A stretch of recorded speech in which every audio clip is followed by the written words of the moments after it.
c'est Clara de l'Acupro Academy et aujourd'hui nous allons parler des principes de base du traitement en médecine chinoise.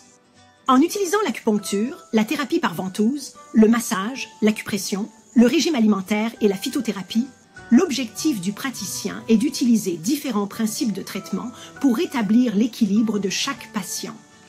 L'induction de la sueur est souvent utilisée dans des conditions aiguës pour favoriser les éruptions ou réduire la fièvre.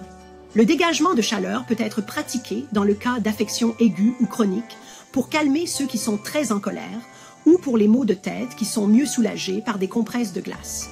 La purge est souvent utilisée en cas de constipation. Pour promouvoir les liquides corporels, l'élimination des excès de liquide ou l'induction d'une diurèse est fréquemment pratiquée en cas de ballonnement, d'indigestion, de gonflement et d'œdème. L'harmonisation est véritablement la base de la médecine chinoise. Il s'agit d'équilibrer l'esprit et le corps, les organes et le système afin que tout se déroule correctement. La tonification est utilisée en cas de vide, pour les personnes mentalement et physiquement fatiguées ou pour celles qui attrapent souvent des rhumes et des grippes et ont un système immunitaire affaibli.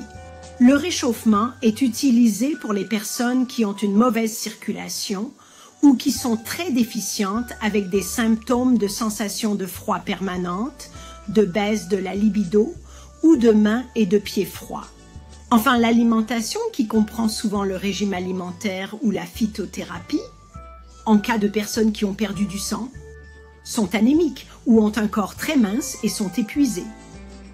En fin de compte, l'objectif des principes de traitement de la médecine chinoise est d'équilibrer chaque patient et de l'aider à atteindre un état de santé optimal.